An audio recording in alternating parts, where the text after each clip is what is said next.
to the flag of the United States of America, and to the republic for which it stands, one nation, under God, indivisible, with liberty and justice for all.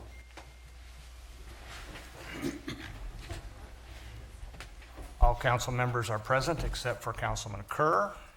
I have the Open Meeting Act is on the wall, and I have one proclamation tonight. The proclamation is for the Big Give.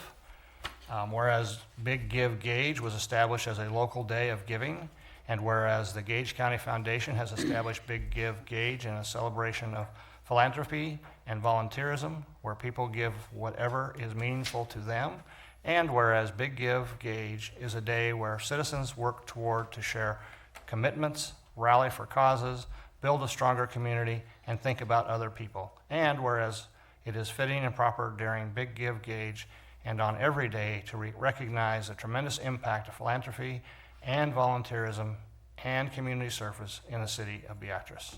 Therefore, I, Robert Morgan, Mayor of the city of Beatrice, Nebraska, do hereby proclaim September 12, 2024 as Big Give Gage Day in Beatrice, to urge all citizens of Beatrice to recognize their tradition of philanthropy as it continues to improve and enhance the lives of all by promoting the common good.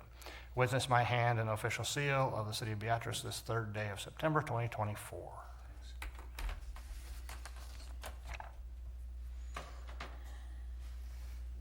Who gets it? Dee, come on up. All right. You're on, Dee.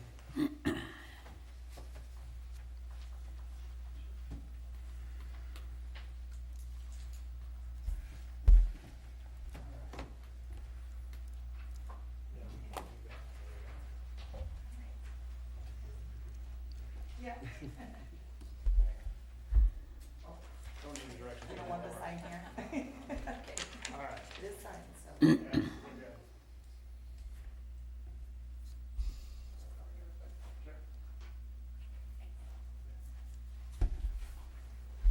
Oh, perfect. Anything you'd like to say, just open the I just appreciate the opportunity for the proclamation for Big Give Day. We look forward to another great year and another great day of giving throughout our community and all 88 nonprofits this year. So we're very excited, and I'm very honored to be a part of the day in this process. Thank you. Thank you. Dee is the executive director now of the Gage County Foundation, just so you guys know that, all right? She's only been with us 7 months, maybe 6, 7 months or something, but you made a really big impact so far, so we really appreciate having you on there, okay? And just so we do this, we started 6 years ago and we raised $166,000. Last year we raised $390,000, all right? And our hope is to be way above $400,000 with 88 nonprofits. So we appreciate everything you're doing, Dee. Thank you very much. And thanks, Bob, for putting it on there. I appreciate it. Thank you. Okay, under the consent agenda, all items under the consent agenda are considered to be routine by the City Council and will be acted by one motion. There will be no separate discussion of these items unless the council member so requests. Item A, approve agenda as submitted. Item B, receive and place on file all notices pertaining to this meeting. Item C, receive and place on file all materials having any bearing on this meeting. Item D, approval of minutes of the regular meeting on August 19th, 2024, as on file by the City Clerk's office. Item E, approval of treasurer's reports of claims in the amount of $1,447,948.74. Item F, approval of Boswell report of claims in the amount of $15,831.69.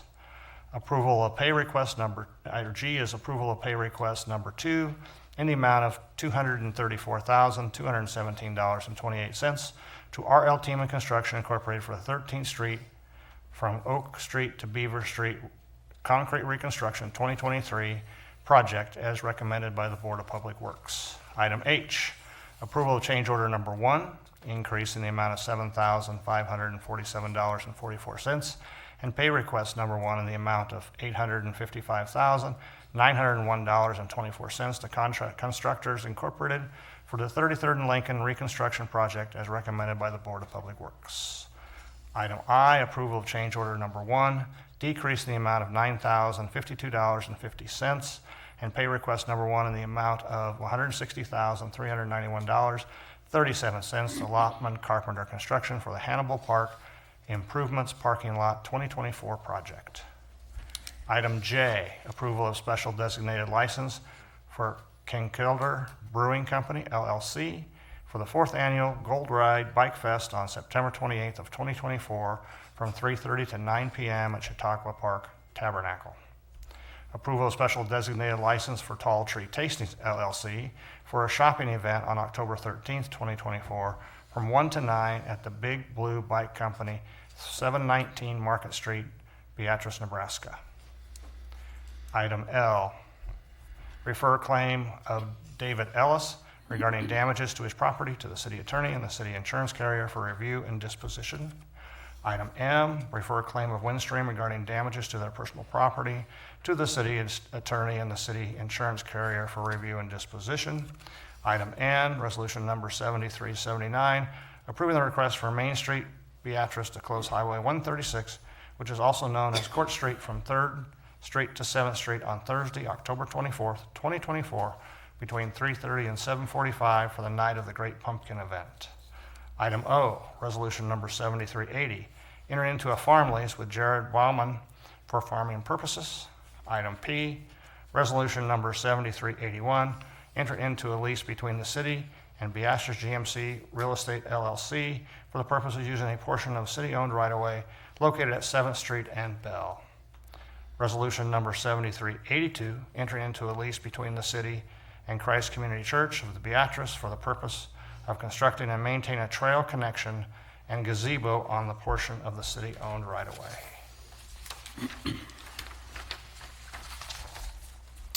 Item R, resolution number 7383, enter into a hangar lease for Philip Browning for the purpose of leasing hangar A1 located at the Beatrice Municipal Airport. Item S, number 7384, executing any and all documents necessary to accept the Safe Streets and Roads for All grant for the purpose of updating the city's ADA transition plan.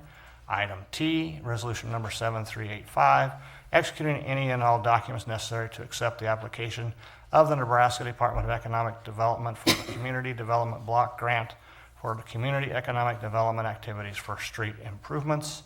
And item U, resolution number 7386, executing any and all documents necessary to complete the taxiway C and the apron project. Anybody want anything removed? Item I. I. Anybody else?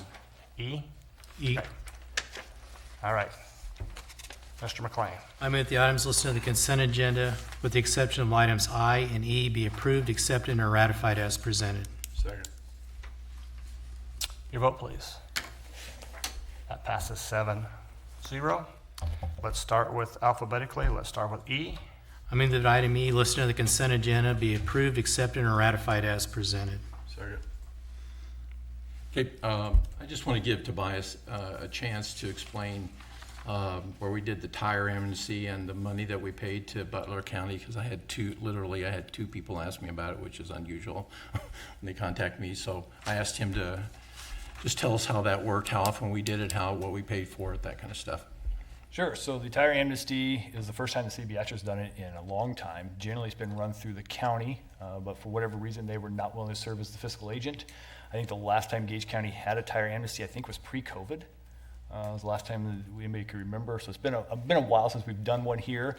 The grant's 100% funded, so we pay Butler County the $47,000, I think was on the claim listing, and then we'll get reimbursed back from through the grant process. When it was done, before it was done every couple of years, every 2 or 3 years. 2 years. 2 years. Yep. But so yeah, it's been a while since we've done one, but for whatever reason, the county was not willing to serve as fiscal agent, so we stepped up this year. Thanks. Any other questions? Your vote, please. Item E passes 7-0.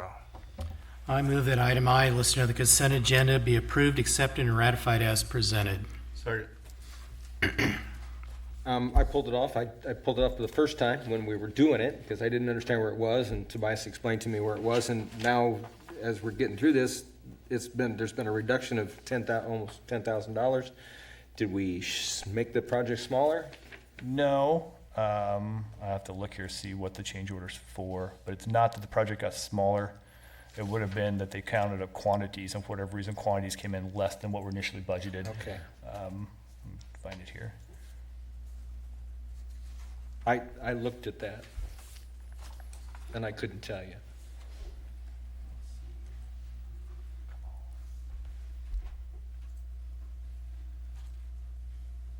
It just shows that it's less. It looks like. Change order. I see you have those things. Deducts for, they took out the mulch was $16,000. We took that out, and they took out a handicap stall on the west side, which was another $4,000. So they deducted those two items, had a couple add back ins for some rebar and some reshaping the ditch and that stuff, and the net effect was a decrease of the $9,000. Yeah, I see where you had it marked for the rebar and the reshape the ditch and additional aggregate for the lot surfacing, and I figured they didn't add up to 9,000, and you're saying that's the add-in and Yeah, the other so ones you would add, take out. if you're on page 3 of that area there, you Yep. add in the add-ins, you add all those up, you take out the mulch and you take out the handicap stall, and the net is a negative $9,000. All right. And Okay. The mulch then was done by the Public Properties Department. Yep. Any other questions? If not, your vote, please. Item I passes 7-0. We have 2 public hearings tonight. First public hearing is for the purpose of considering an application to the Nebraska Department of Economic Development, NDED, from the Land and Conservation Fund, which is LWCF, with the objective to revitalizing Sertoma Astro Park. The hearing is now open. So we are making another application to the Land Water Conservation Fund through Department of Economic Development. This one, again, is for Astro Park. We've applied a couple of years now for this particular park. Last year, our grant was denied. They had some questions on it with regards to, they thought we'd already picked a contractor. And so we clarified that issue for them, showed them we were looking for bids. Send wrote last year's grant, Send wrote this year's grant. If you'll notice, we're applying for $110,653, which would be half the project. Sertoma is working on fundraising as well. And so I know they're out fundraising their portion of the funds. So hopefully this grant comes through and we get this project done next year. Discussion from the public. If not, let's close the hearing. I move the public hearing be closed at 7:13 PM. Second. Your vote, please. And that passes 7-0. Second hearing is the purpose of conducting the FYI 24 and 25 budget hearing, and that hearing is now open. So we're going to go over a few things for you. We're going to talk about where we see FY24 ending up. Thank you, Aaron. And where we see, or what we have budgeted for FY25. If you recall, we do a 2-year budget. We're in the middle of that 2-year budget cycle. And so tonight is largely for us to kind of talk about what we see, if there was any changes in next year's budget. Again, probably the biggest change for everybody is this year we went to the online version. We got some budgeting software, and so everything's now online rather than the old packets. All right, we used to get these fancy books. Now it's going to be available on the website, and you'll be able to pull everything up here. So we'll start with revenue. I got to see if I can see this from over here. I really need some glasses, I think. Starting with revenue. So what we're looking at in FY24. So when you go online, they have fancy graphs that you can look at. Then they also have the spreadsheet down below. So it depends if you are a graph person or a numbers person. There's lots of ways to look at information on here. I will try to not scroll too fast to give everybody motion sickness. as we kind of break down where things are at this year. But in FY '24, the revenue is we are estimated to come in about $1.8 million higher than we budgeted. So about $59.6 million. Of that, the water department's up $3.6 million from what we budgeted in FY '24. Those all have to do with SRF loans. Everybody recalls the SRF loans that we got. We initially thought they would all come in FY '23. Some of them carried over, came in FY '24. So the water department revenue was higher than we initially budgeted, which results in the revenues for the entire city coming in higher in FY '24 than we initially budgeted. In FY '25, if I scroll back up here to the top, what you see is we're looking at revenues next year being $71.3 million, which is up about $13.5 million from FY '24. Largely, that's all grant funds and bond funds. And so we'll walk through where that's coming from. So in the street department's up about $1 million from this year, from FY '24. Interfund transfers. So again, we talked about 33rd and Lincoln Street a number of times. We talked about how we're transferring money into the street department to help pay for that particular project. So there's $1 million there that count as revenue when the electric department earned it the first time, and that counts it again when we transfer it over here. And so that number is in there. The airport, it's up $8.9 million from FY '24 to FY '25. They've got grants coming in for about $8.3 million and a bond of another $500,000, $600,000 or so.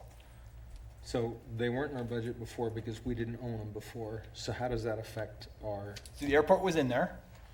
We had in there the taxiway project. We did not have in the hangar project. Okay.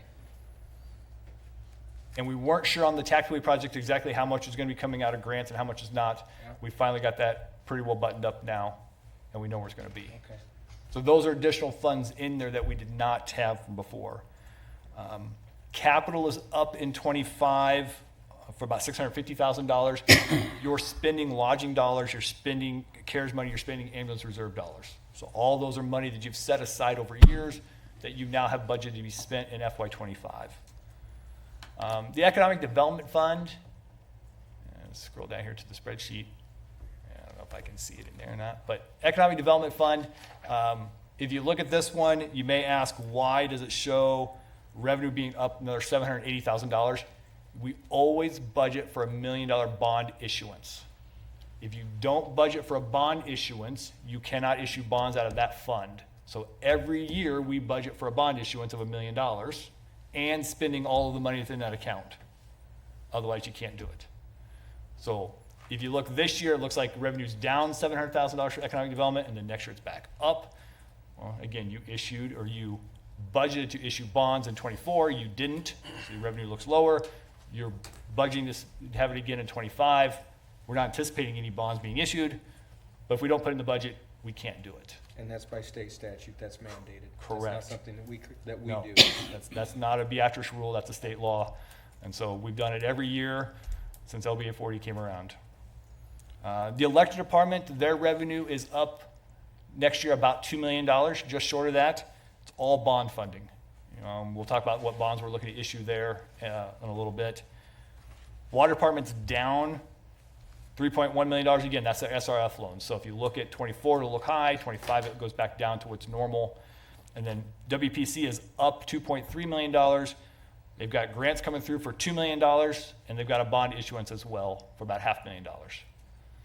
So while the revenue is higher in '25, you can see a majority of it is bond money coming through to the city of Beatrice. So then also looking at funding sources. One of the things that people think about when they think of government, especially municipal government, is all of our revenue comes from property taxes. Well, between property tax and sales tax next year, we're going to bring in $9.2 million. So we just said we have a $71 million in revenue coming in, and you're getting just under 13% of it from property tax or sales tax next year. Of this $9.2 million, $7 million of it go to the general fund, which largely goes back to police and fire. You have $900,000 here that go to the street department, and you have $1.2 million going to the fire station bonds, which are, again, tied to your sales tax dollars. So that's where the revenue coming in from sales tax or property tax is going to. Again, we got spreadsheets here. So this graph here just looks at the overall tax levy in Beatrice. So if you look, it tells you how much comes from Beatrice public schools, which is, I think, 56%, if I'm reading it right. City of Beatrice is a little over 19, and the county's down here, I think, about 16%. So again, if you're just kind of curious of where your overall property taxes go, and if you live in City of Beatrice, we've got a graph that shows that on there. This table talks about the tax levy for City of Beatrice. So since 2020, the City of Beatrice has lowered our levy every year. So again, in FY25, we're proposing a lower tax levy again this upcoming year. You see we had 2 years here where we had no debt levies. And under Pillen's plan, what would happen? So under the LB 34, which is passed, we should still be here. There'll be some additional math equations that we have to do to figure out exactly what the growth rate is, plus what the inflation rate is. But we should be okay moving forward. But again, it will require some additional math, and we'll know more a year from now as we get those growth rates. The problem is we don't get those numbers until very late in the game, i.e. like August 20th. To turn around and try to have this stuff ready for you to pass the budget like 30 days later. Right. That's one of the hardest parts. Any way you cut it, our indebtedness is low. Correct. Very good financial condition. 23 and 24, you had CARES money that came through, and so we used that instead of issuing public safety debt. And so that's why we were able to have get the city side of things with no bond issuance there.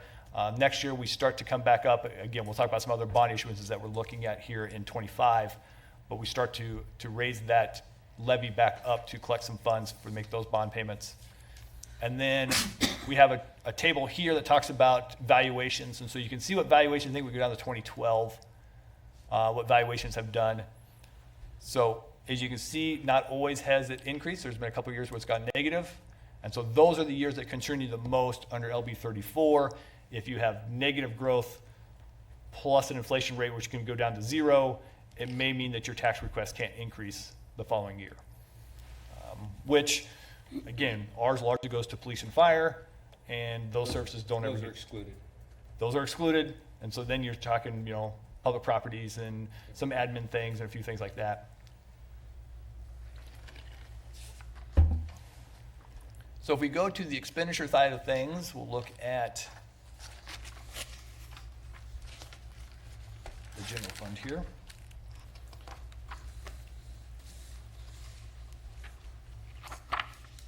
Again, fancy charts, if you like to read those. I prefer the summary sheet, but.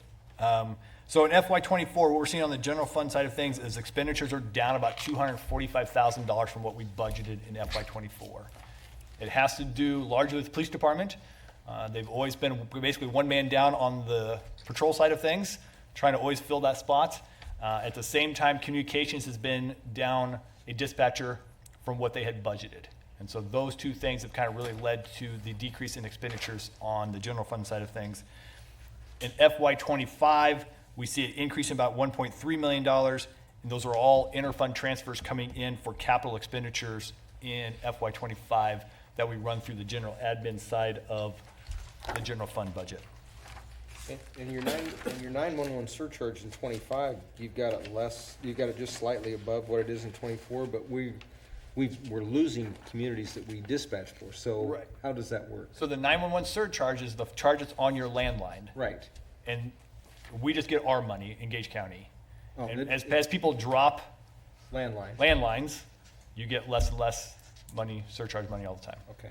I thought it covered everybody that we dispatched for. No. Okay. We simply would charge them a fee, and however they paid us back, whether it was their 911 money, the general fund dollars, that was up to them to decide. We didn't care where the money came Nope. from, as long as we got our money. Correct. Okay, I was wrong there. Thanks.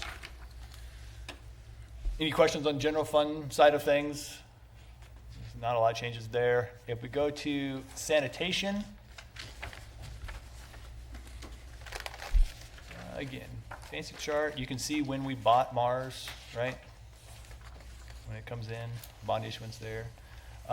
If you look through the sanitation side of things, FY24 revenue expenditures are basically right what we had budgeted. There's really no significant changes there. There is a loss in FY24 of about $14,000, $15,000. Largely that comes from, we had initially budgeted to finance a forklift. We had the cash, so we paid for it in cash rather than financing it. So we could have financed it and made the numbers look better, but we had the cash, so we just paid for it and got it taken care of. 25, you see the revenue and expenditures are essentially right in line where they're at today. No significant changes there on sanitation side of things. Questions on that one? All right. Go to the street fund. Street fund's a little more up and down.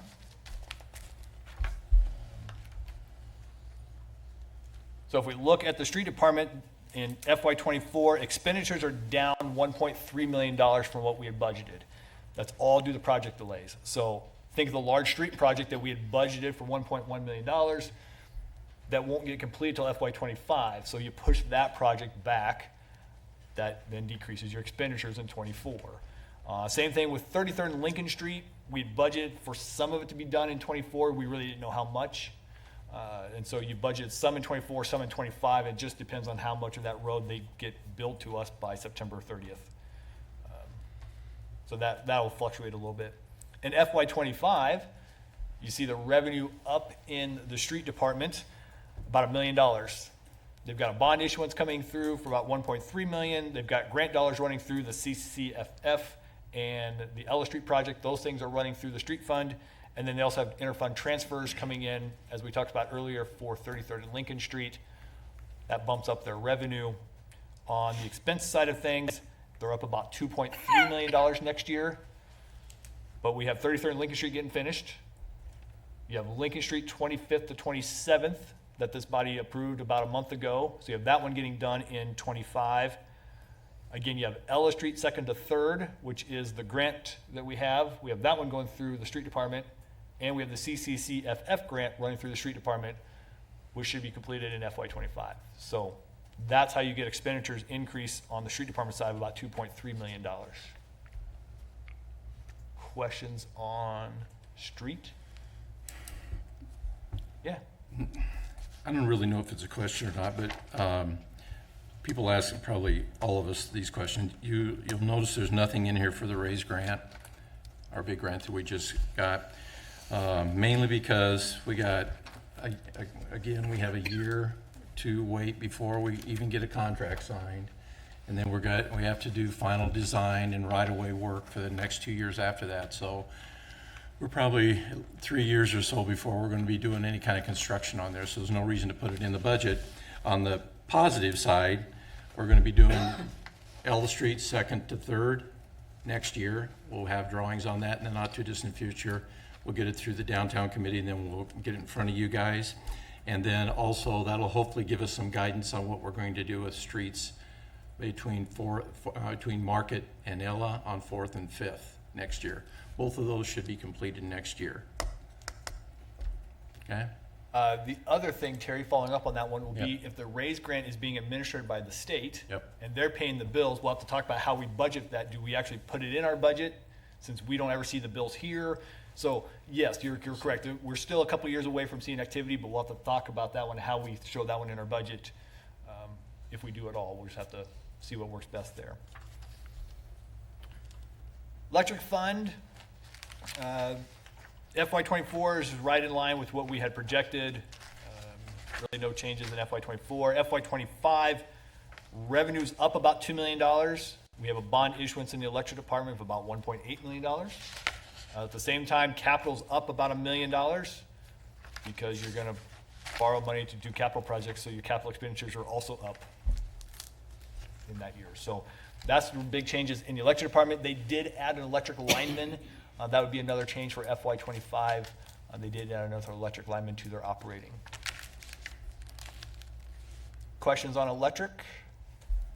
If not, we'll go to water. Water's kind of been a little bit of a yo-yo over the years as their SRF funds have come in and then been delayed and then come back in. And but we've got a lot of those hammered out now and taken care of.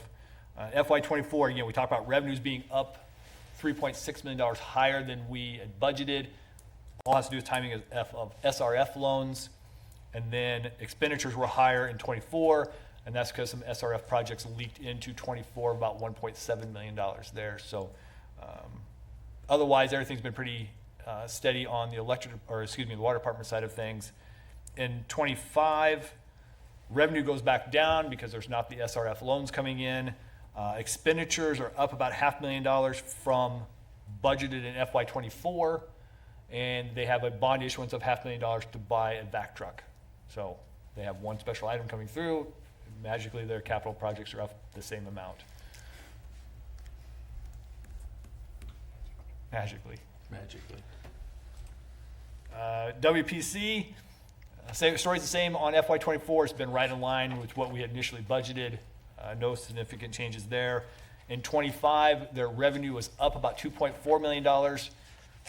They have a bond for about $500,000, and they have a grant for about $2 million. So you add that up, you get to $2.4 million pretty quickly as the increase in their revenue.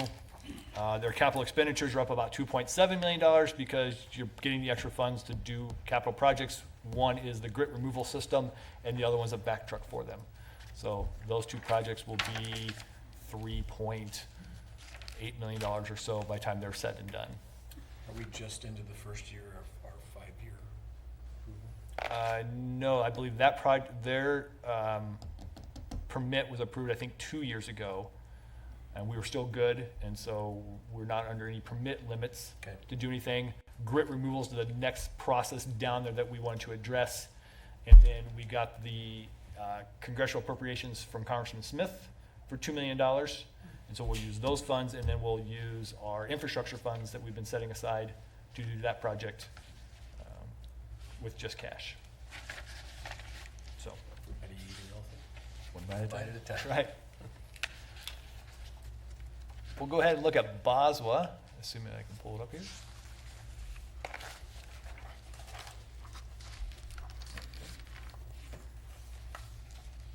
Boswa for '24 has been right what we anticipated. Really, nothing unusual there in FY '24. FY '25, you do see a big increase in revenue in '25. That's because we have a bond issuance of about $6.2 million in bonds is what we're anticipating for the new landfill. And so that is under design right now. Talking to the engineers, they're hoping for bidding out the construction of the landfill here maybe as early as October, and of the buildings and that stuff coming out a month or so later than that. So at the same time, their capital expenditures are up about $5 million, and it all has to do with building the landfill and the equipment that they have going with that particular project. But otherwise, operations are the same out of Boswa. Then the one that people like to talk about is capital. You'll notice we do have capital for multi-year. It's not as clear yet. We're still working on building that particular function out. But since this is a 2-year budget, we'll just look at the 1-year capital for next year. We have budgeted just short of $27 million in capital for next year. I do not recall a year we were close to this number. I mean, this is a significant amount of capital for the city of Beatrice to be doing. But your number of projects are up. Yes. So you're just south $27 million, but you got 108 Yes, capital improvement projects in the city in 1 year. correct. Just so everybody understands. And there's plenty more than that. Well, And 33% of it's all to the airport too. well, Yeah. So that's Yep. a huge still, number. but it's Yeah. being spent here, Yeah. where it's being reinvested in the community we live in. So Right. yeah. Yeah, so a few of those highlights, if you, in your books I got handed out to you, there are some capital pages back there. Sometimes those are easier to look through. If not, they're all, for those following along at home, they're all listed on here as well. You can scroll through them and see they're kind of broken down by departments. The first ones I want to point out are what we call community development requests, but those would be for the school sites. So we had budgeted the money for the demolition. That was already in there previously. But the design and grading work for $454,000, that was not in your budget previously. And so when talking about that project, obviously the water main, that fits under the water department, and streets, and we knew where to do that one, but just general design and grading, we decided to run that one through the general fund dollars. So you'll be spending down some of your cash reserves for that particular project and then recouping the cost as that project develops. And as you read this and it says site improvement, does that include demolition, or is demolition? Demolition's separate. So Separate. that's a line item above that one that we have in there budgeted. Tim, you're right, airport, again, when you throw out $8.9 million of capital improvements at the airport, that accounts for a big portion of this increase out there. When you look at those funds, when you're all said and done, the city today on the taxiway projects, our share is 10%. So we're about $560,000 on the taxiway. A lot of airport projects are 90-10 splits. On the hangar, there's some weird math, the way the FAA uses it, but the way we end up getting there is about a $3.3 million project for the hangar. If you remember, Senator Fisher got us about $2.8 million. And then we have some other federal funds we're going to use for about $300,000. So the city share is about $165,000. We're applying for some additional state aid. If that comes through, that's another $66,000 off what we owe. We applied for a zero interest loan, a 20-year loan that the airport can get for $78,000. So if those all come through for the $3.3 million hangar, we may need cash of $21,000 today. Sounds like a pretty good investment. Very good. Not a bad investment. So yes, it's a large capital project, but not tying up a lot of cash for them. I'd be remiss if I didn't say the library has $10,000 in furniture, just nobody thinks that we forgot I about saw them. her sitting here, so yeah, I was gonna mention that as well. And Children's. Could have waved your hand. On public properties, the first one you see there is $300,000 ball field improvements. That is new. Those would be donation dollars. So YRI has some money and the Girls Softball Association has some money. If they decide to proceed with their projects, that gets done. If they don't decide to proceed and donate those dollars, that project does not get completed. So that's where that one's coming in. A new one also is this forestry management plan for $140,000. I think 2 years ago we applied for some forestry money and it's finally coming through to us. And so one of the things we had in there was to do this management plan as part of that project. And so that's why it's budgeted this year and slowly making its way through. Yeah, I had that highlighted as I was going through, and then, of course, I was gonna ask you about the water park too, and then you're gonna get to that. But the forestry plan, so what does that exactly entail? So a couple of things there. One is to actually do a mapping of all of our trees. Okay. So one of the things we talked about is going through and doing an inventory. Yep. What trees you have, what make and species are they, how old do you think they are, what kind of condition are they in, How long they're gonna last? that kind of stuff, so you know where to put your inventory back. The other part of it is simply removing trees or putting trees back in. So new trees will be a big part of this, planting those. That was my question then. Yes. Is how many we can plant annually. Do you remember how many are in that grant for planting? No, it It's- really. Well, the argument's always been that because I've always been a proponent of planting more than we do, and the argument's always been, well, we're planting as many as we can take care of. So my question is, as part of this grant is, can we hire somebody to do that, maintain the trees? I mean, how encompassing is the grant? It certainly doesn't go that far reaching. Whatever trees we plant, if it's on our property, we'll definitely have to maintain ourselves. It does not have enough for us to hire an additional staff or anything like that to take care of those. Okay. We also started off thinking we were going to get a lot more money than we ended up with in this grant too, in the 2 years that it took us to get it.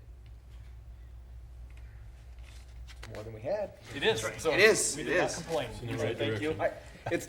Well, that's the thing, because I've argued for this, I've argued for these monies to be put in the budget year after year, and the answer's always been, we've applied for a grant. So, now that we have that, you know, so. Yep. You mentioned the water park. I did. We do, it was originally in here, but I want to point out, we've got $250,000 to start the study and design process of a new water park. What our idea there is we start to get that project lined up to go to a vote of the people as the fire station bonds roll off on the sales tax and see if that's something that they would support. The current water park is 30 years old? I don't remember for sure. Wow. It's older than you think. I was here when we built it, so yeah, it's older than you think. You're older than you think. Some days I know, yeah, but and sadly, I was in the water park this year. I'd never been in the pool before. Okay. I was on the committee that got it brought to Got it council, got it voted on, got it built. I'd actually never been in there. Oh my gosh, we need a new water park. Yep. So that's kind of the thought process there, starting lining that project up for that next vote of the people, hopefully.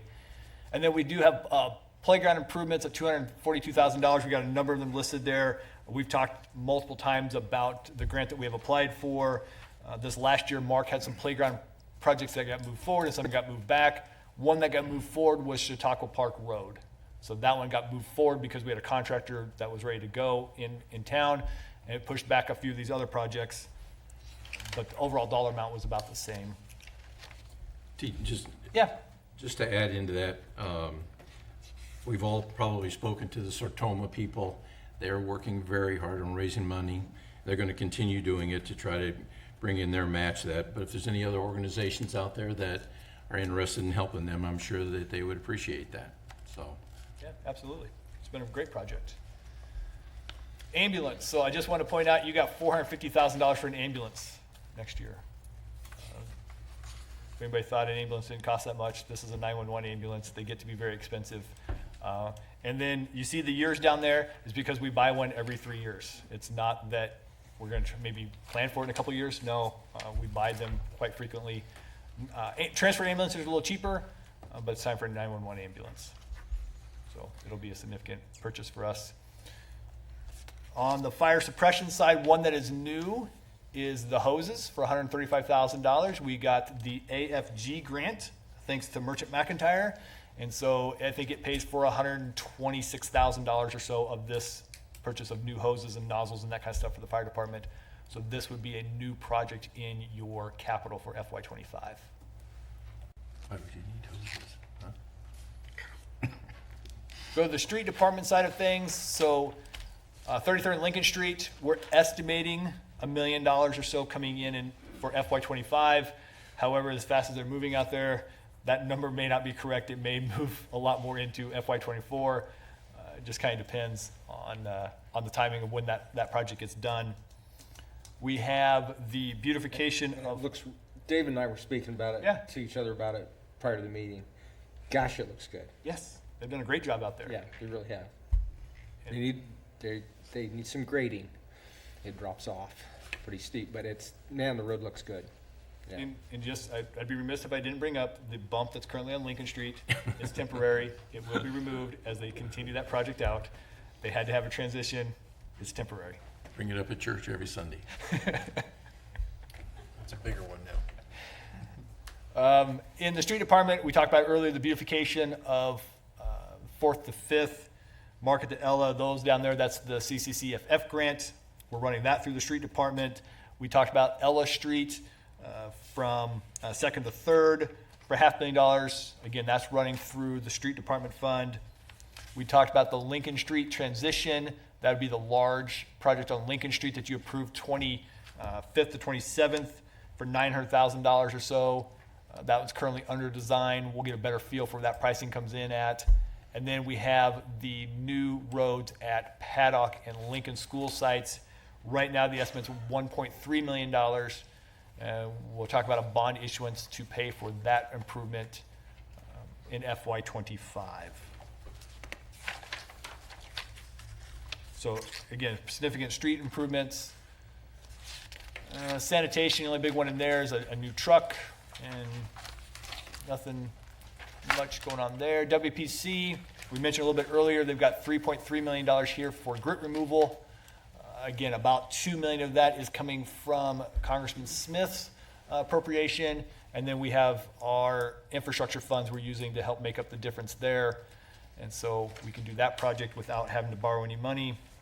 And then you'll notice on both water and WPC, we have the school Paddock and Lincoln School build-outs. This one's $287,000. And then you'll notice on both water and WPC, they have $500,000 for a vac truck. A vac truck is a device that 15 years ago, the city didn't own any. Then we owned one, we currently own two, and soon we'll own 4 of them. They are about the only way you can dig anymore. Nobody puts a shovel in the ground just because there's too much stuff in there, telecommunications, everything else, that the days of using a backhoe to dig a hole are essentially gone, and now you use vac trucks for almost everything.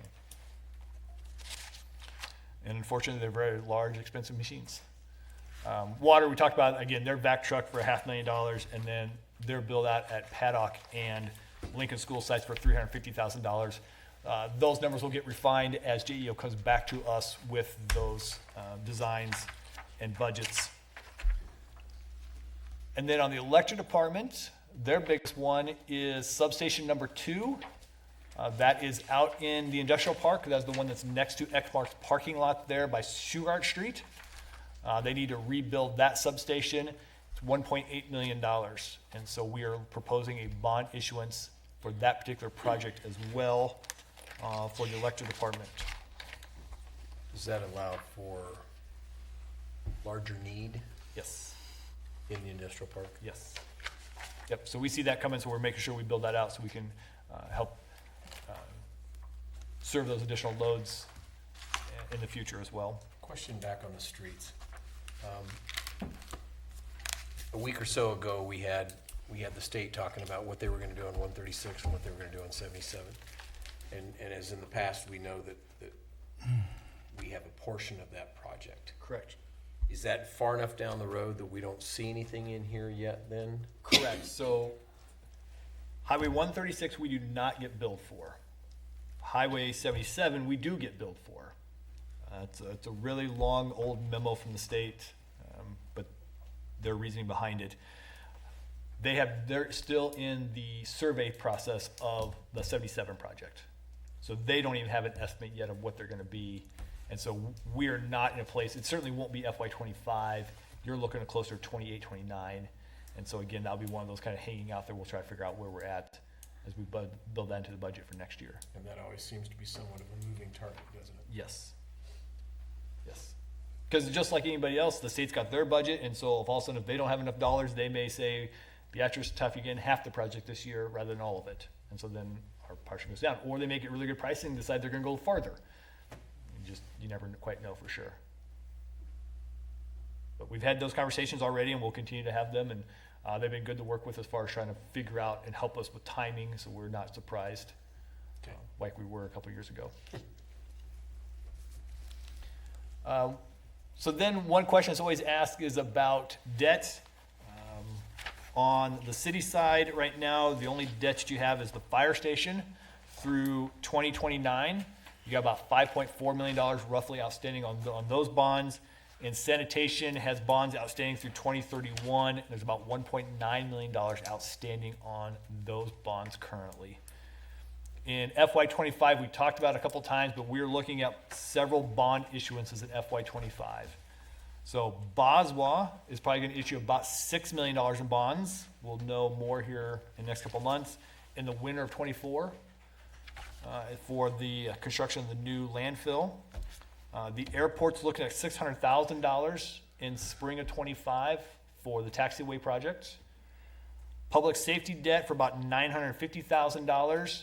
Largely, that's a new fire truck that is currently on order and showing up sometime, we think, in about a year from now in October of 25. Utility side of things, we're looking at about $2.8 million bond issuance between electric, water, and WPC. Again, probably spring of 25. And then streets, there's probably a bond issuance of about $1.3 million. Again, in spring of 25 is kind of what we're looking at for all of those. Just a couple of things, the fire truck that we have on order, just so people understand, those things don't sit on the shelf. You order one, it takes multiple years to get it.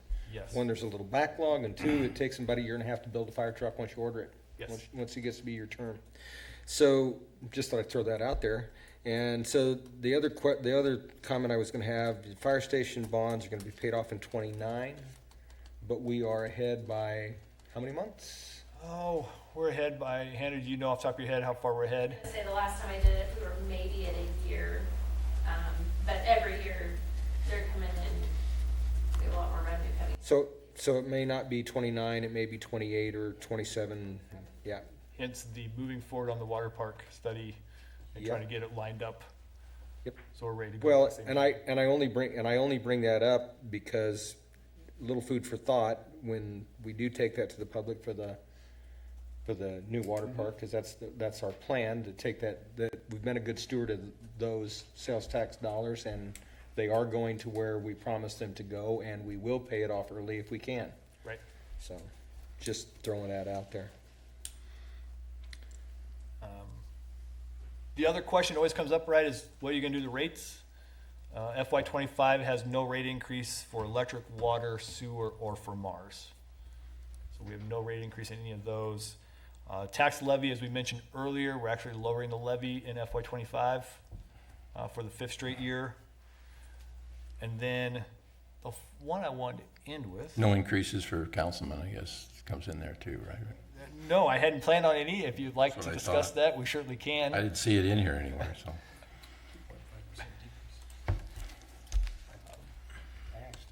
I actually had them look into that. The other one I wanted to show everybody is, oh, I should have closed that one. All right. See if I can find it here. Is fund balances. This is a question that comes up every year. Talks about fund balances, especially on the general fund side of things. And so, again, we have these fancy charts you can look at here. The commercial, Hannah, you may have to help me because I don't know if I can read this one. The committed one here is your CARES funds. Okay, so again, we got CARES fund in 2020 after COVID, and then as you see, we kind of spent those down. We've saved a little bit, and those are being spent in FY25, and they'll be gone. You have restricted, no, assigned. Assigned funds, those are your lodging dollars and, EMS reserve fund. okay, so your lodging tax dollar, EMS reserve fund, those are the money we set aside to buy an ambulance every so often, so you can see we always have a few of those sitting around. Restricted funds, those are the gas plant. If you recall, after we got done cleaning up the gas plant at 2nd and Market Street, we were able to settle with one of the other companies. They gave us $700,000, but it had to only be used for cleanup of the gas plant site. So that $700,000 sits there at all times. And then you have the unassigned, and that's the general fund balance, the unrestricted one that we talk about quite a bit. Then if we scroll down, the next spreadsheet that we have here, a graph, shows the green line is where your cash reserves, unrestricted cash reserves have been.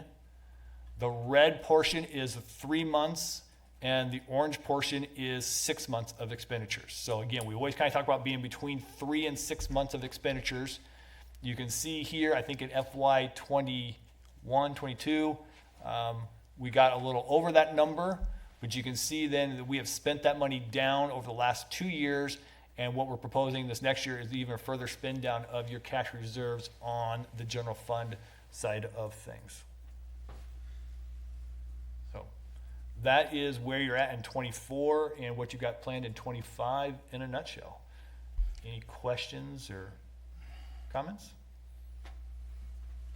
The only comments that I have really, I mean, when you go through this, you know, and it's one of the things that I truly appreciate between Tobias and Hannah, the department heads, is that we're looking into the future. Because I do know that they sometimes drive the department heads nuts because they want to see they want us to forecast out 8 years. But if you start talking about a water park and you start talking about equipment and the ambulance I think we're replacing is 30 years old? The ambulance is not, the fire truck. I mean, the fire truck is. And so, you know, we've got a lot of people that are trying to make sure that we can reach our goal without overtaxing through planning. And I think they've done a really good job.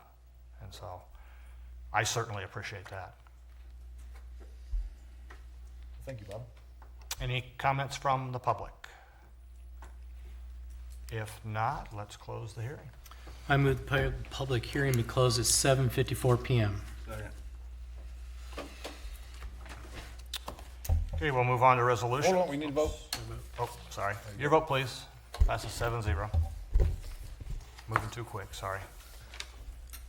Okay, on resolutions, we have resolution number 7387, executing any and all documents necessary to amend the agreement with JEO to add additional services for JEO to assist in the application of the SWPPP permits for the demolition at the Paddock Elementary and the Lincoln Elementary School sites. I move the resolution number 7387 be passed and adopted. Second.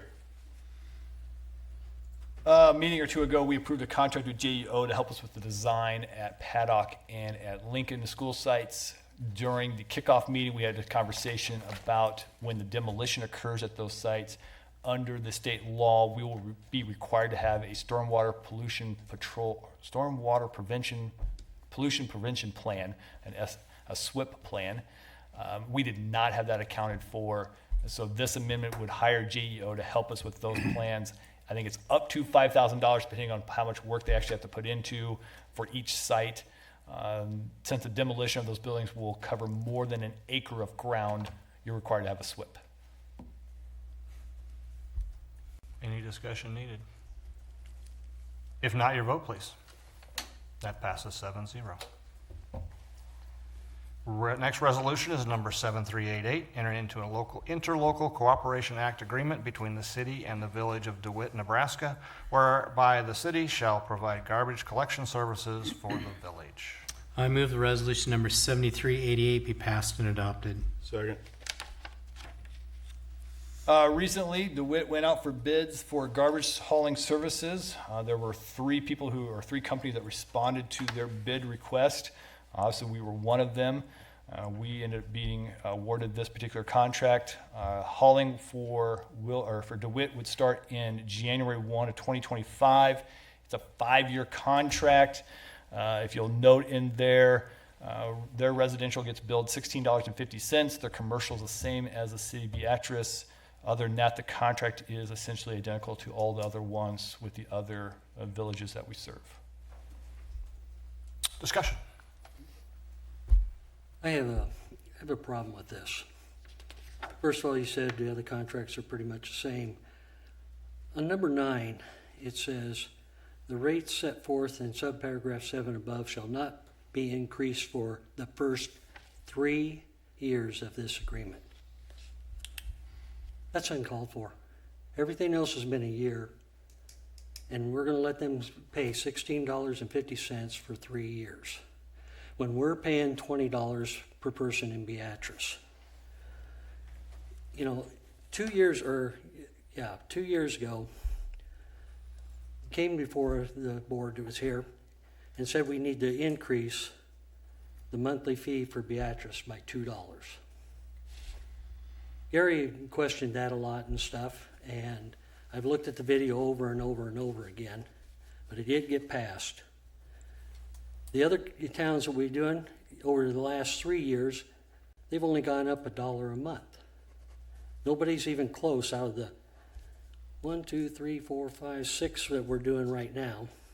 I should say 5 because we just passed Odell here not that long ago, about a year ago.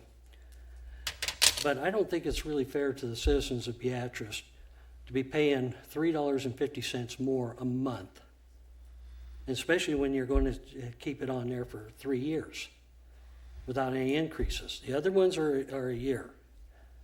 I just don't think it's right. I think I'd like to amend this to where they pay $20 a month, they match Beatrice, and when our prices go up, theirs go up. I think a couple things to keep in mind here. One, if you put it at $20 per month, you won't get this contract. You won't. In a competitive market, you won't get it. 2, I think you have to keep in mind that we already have a truck in that area that's already servicing the DeWitt area. So this allows us to fill that truck and bring it back full rather than running it with additional space that we could be filling. 2, you have rural customers that we picked up in that area that are paying $23 per month. And so they're helping to supplement what the additional cost is. And then once you pick up a village like that, it runs the other competitors out of the area because you then can kind of come in and get those. Okay, my question is, don't we charge $23 right around Beatrice for the rural? Okay, Yes. Shouldn't they be subsidized? They're subsidizing us then too. So why isn't our rate down here where these are? We're getting there. So you also have a cost savings because with a village, we have a cost savings when we bill a village. When we bill the city of Beatrice, we bill all the customers individually, right? When I bill DeWitt, I bill one person, and that's the village. So rather than billing 222 households, I only have to bill one. So if you figure out that postage is, say, 60 cents, right? And if you figure that copies are 25 cents per bill, I think those are pretty fair numbers of what's out there. And I threw on $1 for labor, for what it cost us to actually have somebody print the bill, manually handle it, stuff it, put it in the envelope, drive it to the mailbox. I figured $1 on the cheap end. So you figure that's another $1.85 that we save by going to this village. So you take that, which is about $5,000 in additional savings for the city of Beatrice. You put that plus what we're charging them, you end up with a rate of about $18.35, which is much more comparable to what you're seeing at the other villages. When you then factor in, if you put it $2 of labor, which again, I don't think is out of line, you get to a rate of about $19.35 per residence of there versus what you're doing in town here. The other thing to keep in mind is that with 222 households, if you increase it $1 on their bill, it's additional $2,664 in revenue for a year. I mean, those are numbers you're talking about on a $3 million budget. Other discussion? Bob, just so you know, so I pay rural in a different state, but I pay rural trash. It's $49 a month. It's a bargain. I'm just saying it's a bargain. So. And it's always, also the one thing we have to keep in mind is Mars is a revenue, it's a revenue generating business. And we have to make sure that our business not only is profitable, but also when you look at the bid process, that's part of what goes into winning the bid to continue to bring money in. So. And we still make money at $16.50. Yes. Okay. And then, But why are we doing it for 3 years when all the other towns and villages, we're only doing it for 1 year? We're giving them a 3-year grace period, basically at $16.50. again, when those bids were open, other competitors were offering a locked-in price for multiple years. So to be competitive, that's what we had to go to. I'd also note that when you bill the village, we have no bad debts. A couple of months ago, we had a bad debt write-off for Mars. We don't have that when you bill the village. The other thing to keep in mind is this is a new customer for Boswell as well. All this trash was going to a different landfill. So now that it comes here, it not only benefits Mars, but also benefits our landfill. So to me, that's a win-win for the city of Beatrice. It doesn't become flush. I mean, it doesn't. At what dollar? If we were charging them $20 a pop, does it make it? You know, with the additional what we're saving on the other end with the one-time billing, you know, it doesn't still it's not flush. I mean, we're still off of it by a few cents. Correct. Okay. Yes. So I guess that's where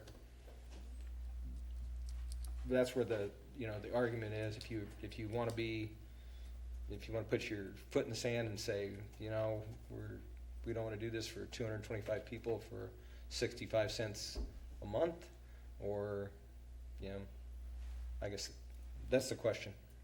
Yeah. Yeah, I have one more question on this.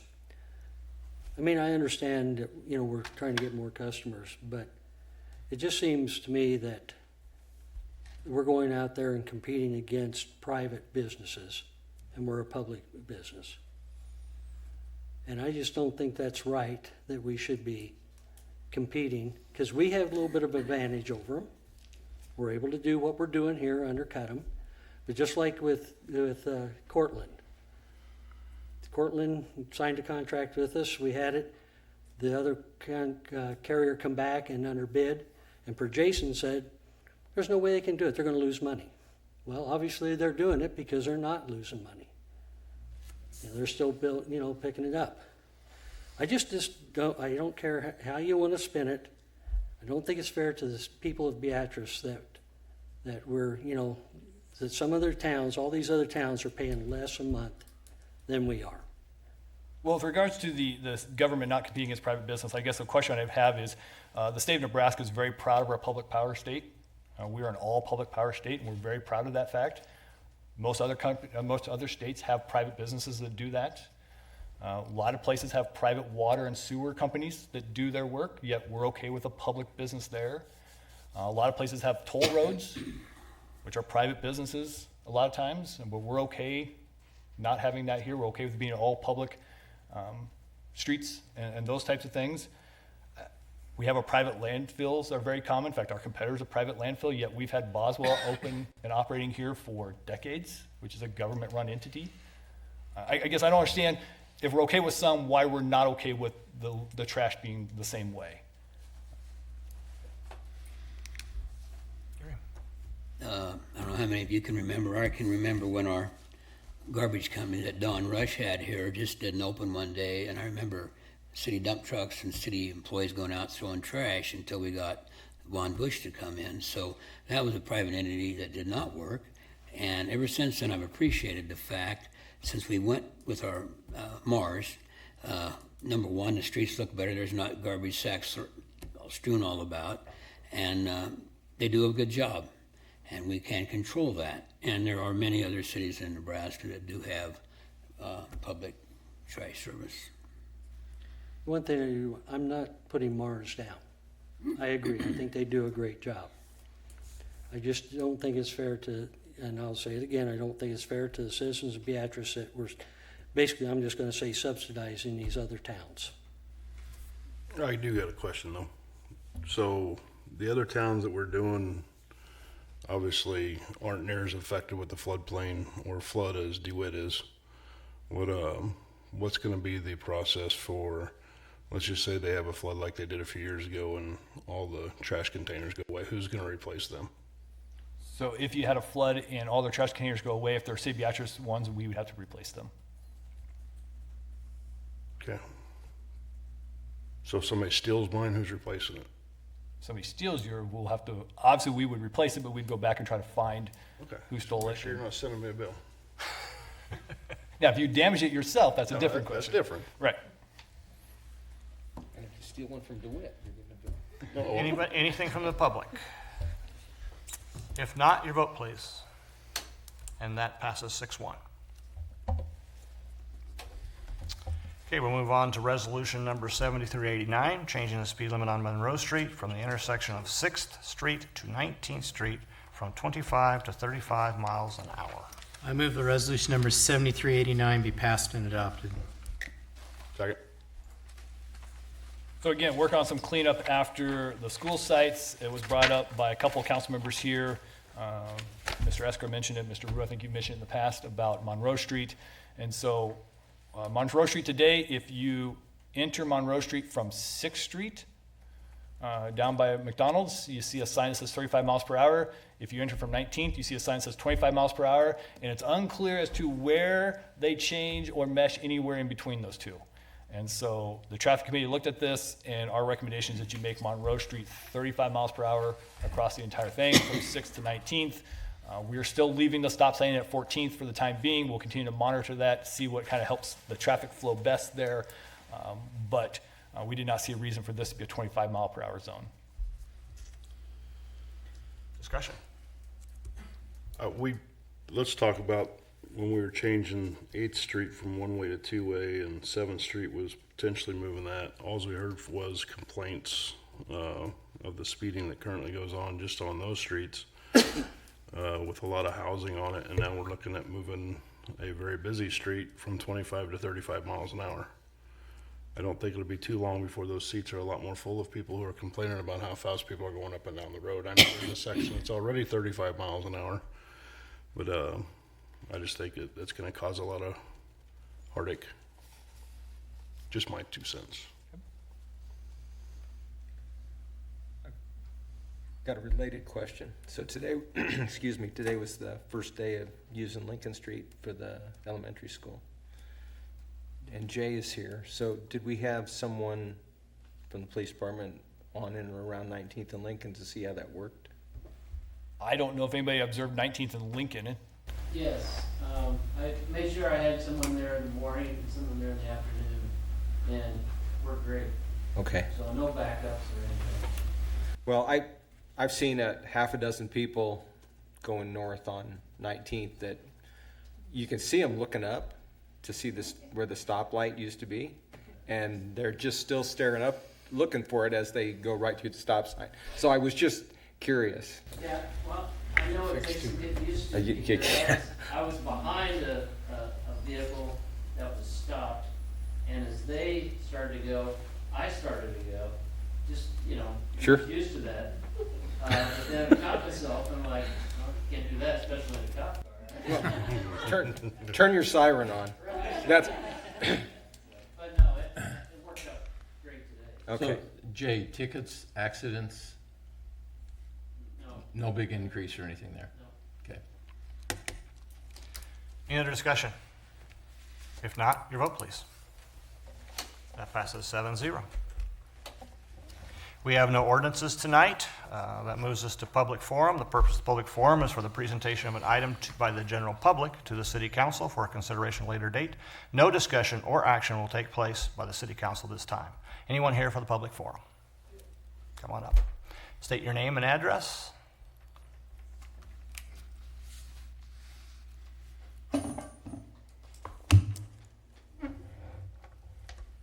David Rayburn, 100 West Mulberry, Beatrice, Nebraska. This is kind of a long story. I know I only get 5 minutes in a public forum, but what I wanted the city council to understand is that for special use permits, I'm under the understanding that before you do anything, you're supposed to apply for a special use permit. So where I live is on the edge of town. It's on the edge of the city zoning. And I have to look at my notes. Back in November 2022, there was a special request for an add to the city. So they platted a portion of that property to the city. It's not annexed, it's just platted. So there's no city sewer, no city water, but there's a gentleman that purchased it applied for a building permit for a storage building. So he put up that storage building, and in September of last year, it was completed, and he began his commercial lawnmower service out of it. So I went to the city planning and zoning and complained that there was a business across the street that was in an ag zone and doing commercial lawn care out of it. They did nothing, so I went back the next month and complained again. And then I went back in February of 2023 and complained again. And then in April, I sent a note to Mayor Morgan and my two councilmen, Tim Fralin and Terry Doyle, and asked them for help on this special use permit. So what I got was a meeting with city administrator, Mr. Templemeyer, and Mayor Bob Morgan, who explained to me that the business was operating under the ag zone ordinance as a tree trimming business.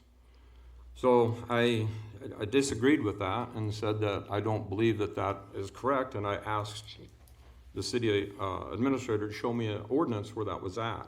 He failed to do that in the meeting, and 4 weeks later he finally sent me the ordinance that stated tree services firm as ag zoned, but it was with a special use permit. So this business continues to operate today in a special, in a commercial atmosphere as a dedicated lawn service. He advertises all over town, Greenway, and he continues his business. So my question to this city council is, why is the person able to continue almost a year, next week will be a year, operating out of ordinance as a commercial lawn care business and no special use permit? I don't know if that's fair or not, but I think Dave Eskra and Tim Fralin, you both are connected with Twin Rivers. Used to be. Used to be, but you're still somewhat or not. Okay. Well, I know that this person has family in the Twin Rivers business, and I don't know if Tim Fralin still works for him, but just wanted to bring that up, so I wanted to be fair with the thing. And for Mayor Morgan and City Administrator, I don't understand why I haven't got an answer in 2 weeks for asking about this. I went to the Planning and Zoning meeting last week and was told by City Attorney Rivera that I had to check with the City Administrator because he knew nothing about it. So, you know, there's a big stretch of things that are going on here that I don't understand. So there was a special use permit filed for the Planning and Zoning meeting last week, but it was magically pulled before the meeting, so I never got to address it in that meeting, and I never got an answer as to why it was pulled from the City Administrator nor from the Mayor. So I don't know where I go from here, guys, but I'm here to say that if we have ordinances in the City of Beatrice, and the City of Beatrice is claiming to be rigorous on upholding those ordinances, then why has this business been able to continue to operate out of spec, out of the ordinance? I guess I'll leave it there. Okay, thank you. So I did apply in April to have this brought to the agenda. Somebody pulled it. I sent it to the Aaron Sadoff, the clerk. Somebody pulled it and didn't apply it at that time. So again, it's been 8 months with negligence of getting that application through.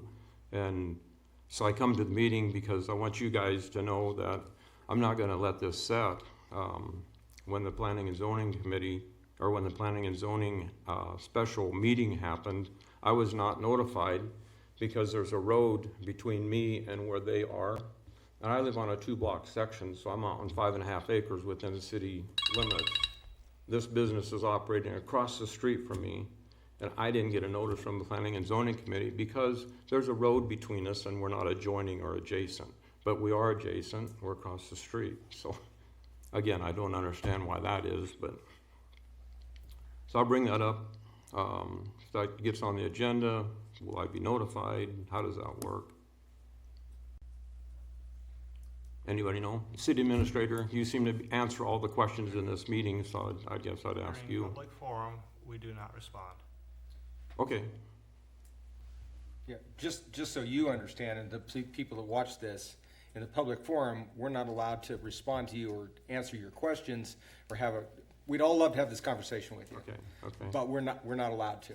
Okay, I don't know that. That's why I said I come here to ask what I don't understand. So if you're gonna, at least advise me, and, if any of the council members want to reach out to me and ask me more about it, or I'd be glad to tell them, because I've been living with this thing since September of last year. So I'd like to get it resolved. That's all I got. Thank you. Thanks, guys. Okay, moving on to discussion reports. We have update regarding the Kensington redevelopment project. And I believe those are the... So you guys have in front of you these drawings, right? This is an attempt to, just because people keep asking me, and I've got a couple of emails on this about what's actually going to happen with the Kensington building. And then when a couple of your councilmen asked, I thought maybe we'll give you what we can to bring you up to date. This is not in concrete, okay? This is as close to up to date as we can give you. So let's just start with this here, these pictures, okay? First picture is existing, right? It's number 4. Then the next 3 pictures are drawings by Hoppy, their company, by their architectural firm that's down below. 3 different examples of what they're looking at turning that building into when they finally start construction. And if any of those trip your trigger or don't, you could let me know and I'll pass that on to them. I like them all. Okay? So they're all definitely an improvement from where we're at right now, no question about it. I can't see the difference, Terry, in the 3 pictures. There is. Look up in the right-hand corner, it'll tell you the difference. Like number 2 is dark brown Cornish at the top, number 3 is dark brown and then light brown underneath it, and number 3 is light brown. Not a big difference. Bottom's about the same. Lot of business. I don't want to go too fast here, but I don't want to bore you either. So then I took these very small drawings that I was given and wrote some notes on them so that you can see on what I've numbered, number 1, 2, and 3. Number 1 to the bottom left is the basement of that building. Obviously, we have the basement, we have the first floor, and then we have multiple floors above that. And in the basement is another tenant area, bike room, safe room, fitness center, rec rooms, restrooms, and a community room. First floor is right beside it, multiple tenant offices, that's where Engage will probably end up being. Kitchen area and conference rooms. And numerous other offices that they're going to be able to use for, hopefully for some kind of incubator businesses going forward in the future. In a total on these 5 floors, we've got 36 units, 9 of which are studio, 12 of which are 1 bedroom, and 15 of which are 2 bedroom, as close as I could guess it. And you can look at the second floor, 1 studio for 1 2 bedroom for 1 bedroom, third floor, 2 studio, 2 bedroom for 1 bedroom. Those areas also have tenant areas, they all have conference room, and the existing ballroom area that maybe all of you are familiar with. We used to have meetings there and activities there. We haven't had those for a long time. They're going to leave that area alone and update it. And then the 4th floor and the 5th floor are pretty much identical. So that's the latest from Hoppy, okay? And when I think about this, we've been we've been trying to do what we can for housing for as long as I've sat here and before I sat here. But if you think about what we've got now, we have like some pretty new apartments out here by the old Storecraft area, right? That are pretty full. We have new housing units, individual units up by the water tower that we were invited to go see not very long ago. We have partnerships with Hoppy, both Kensington and Stoddard School that's going to be renovated. We just got through discussing the new apartments that are going to go on East Scott Street, right? And then when we get through with this, next year we're going to have Lincoln and Paddock single-family lots. And in addition to that, we're going to hopefully have some condo or townhouse lots on there also, if I have my way. I don't know if we will or not, but I'm going to try to be vocal about that. But I think we made a dent in the housing is what I'm trying to point out. In the next couple of years, there's going to be a lot of difference on housing in this community from everybody's efforts. So I congratulate everybody and the mayor and Tobias and Taylor and everybody for leading us in this direction, because I think we're making a dent into it. Questions about what I gave you? I really just wanted you to know it, just like we have with Engage, so that people don't come up to you on the street and go, what's going to happen here? Hopefully you'll know as much as I know or Hoppy's willing to tell us at this point. None of this is in concrete. But we're getting closer with it, that's for sure. Questions? Or Bob, you got anybody? Well, the only thing I would say is I think Poppy will work hard, and you know, it's their project, so Yep. however they end up with this, it's what they end up with. But I think, you know, they have done a pretty good job of showing us some examples of what they can do with Stoddard and what they can do with the Kensington. And I think, quite honestly, we're very fortunate in the city of Beatrice to be able to partner with Hoppy. Yeah, So, pretty good thank you. people. Pretty good people, you're right. Just an update on timeline for this from Top Knot Hoppy. It looks like historic tax credits get awarded in November of '24. And so they talked about a closing date, December, January kind of time period, and then start construction after that. That's tentatively the timeline that we're on right now. But first, we have to acquire the building from Main Street, so we're working on that one. All right, the next regular city council meeting will be September 16th at 7 p.m. in this right here. There will be a special city council meeting September 30th at 12 because we do have to make sure we do final claims on our bills. Other than that, I'll make a motion for adjournment. I move the meeting be adjourned at 8:24 p.m. All those in favor? And that passes 7-0. Thank you very much.